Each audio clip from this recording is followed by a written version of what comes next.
If you're Canadian, then you probably heard that September 30th is the National Day for Truth and Reconciliation. But what does that mean, National Day for Truth and Reconciliation? In order to understand, let's go back in time to the 16th century when European settlers arrived in Canada. Upon arrival, European settlers came in close contact with the Indigenous population through fishing expeditions, missionaries, fur trade, and settlers trying to establish colonies in North America. Unfortunately, these interactions resulted in 90% of the population to pass away due to direct and indirect contact.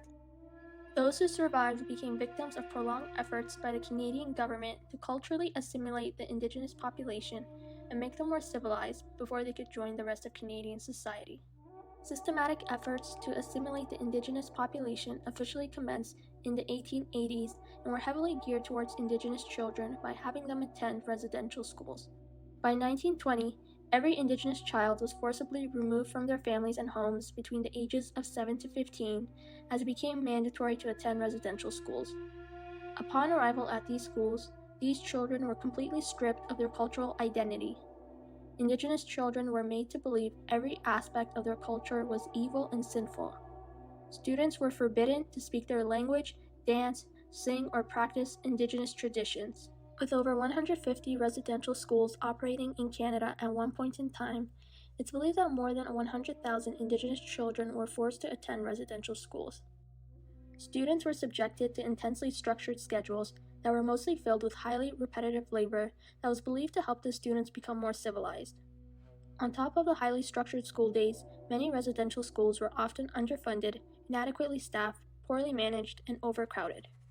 Students suffered from malnutrition, and schools were rife with diseases due to poor sanitation and ventilation, leading to many different disease breakouts like tuberculosis, from which many students unfortunately died from. Those who continued to survive were either neglected or commonly subjected to sexual, emotional, and physical abuse.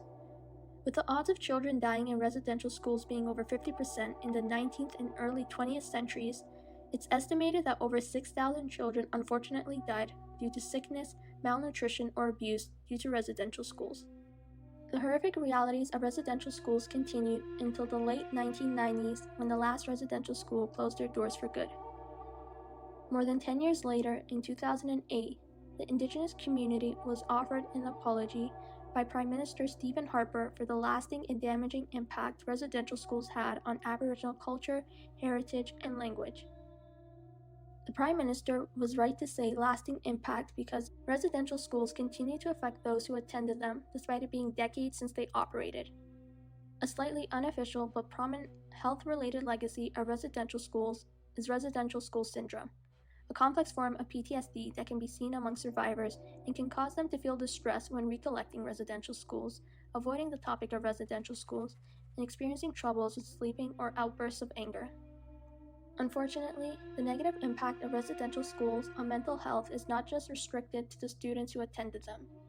Intergenerational trauma creates a ripple effect as traumatic events get transmitted across generations and generations in families, meaning that many children of residential school survivors and their children are at an increased risk of experiencing depression, substance abuse, cycles of violence, and potentially committing suicide.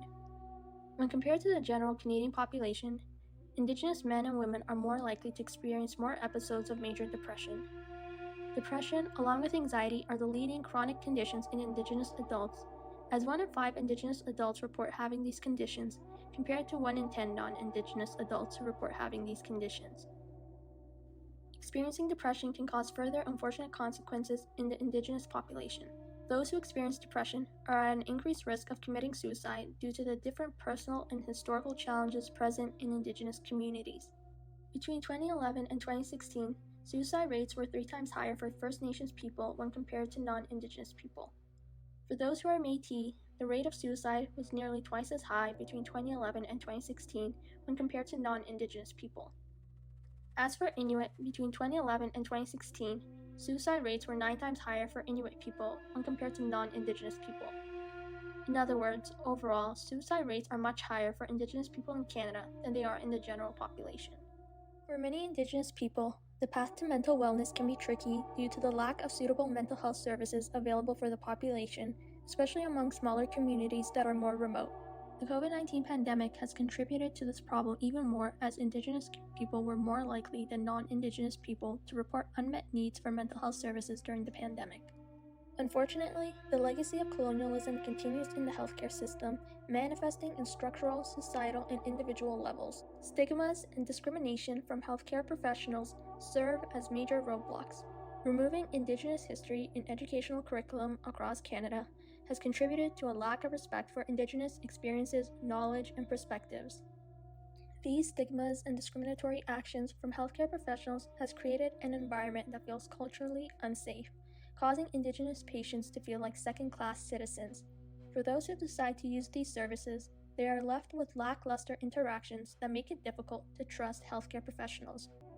The mistreatment of Indigenous patients can even be traced back to residential schools, where students reported being experimented on without their consent or their parents' permission, serving as guinea pigs for racially segregated hospitals in Canada. The Truth and Reconciliation Commission of Canada provided 7 health-related calls to action that aim to break down the barriers that are present in Canada's healthcare system. One of the calls to action include calling upon Indigenous elders to help healthcare professionals treat Indigenous patients. For healthcare professionals, it can sometimes become quite easy to fall into the trap of thinking you have the expertise and knowledge to treat every patient. However, there are benefits to collaborating with elders when providing mental health services to Indigenous patients. Elders are highly respected in Indigenous communities due to the wisdom and knowledge they possess. When Indigenous patients interact with elders, they felt they were given a safe place to talk about their mental health struggles without being judged, as the elders accepted them for who they are. Connecting with elders provided Indigenous patients a sense of belonging that helped to remove feelings of loneliness and isolation by helping Indigenous patients reconnect with their culture and increase their cultural identity. When meeting with elders, Indigenous patients were able to engage in traditional ceremonies like smudging, drumming, or brushing, which helped the patients feel more hopeful through connecting with their culture. This starkly contrasts with the lack of trust and hesitancy Indigenous patients show towards healthcare professionals. Therefore, partnering with elders and incorporating them into mental health services is something that you, as a healthcare professional, should look towards and consider, as the use of elders has been shown to lower the risk of teen suicides, reduce symptoms caused by trauma and depression, and lower the rates of domestic violence. Using both Western perspectives and Indigenous perspectives in mental health services will help to promote the principle of two-eyed seeing, which was brought forward by Indigenous elders. Two-eyed seeing encourages self-reflection and acknowledging the importance of integrating Indigenous beliefs into health-related topics, which may be able to provide answers for healthcare professionals that want to improve the well-being of their patients.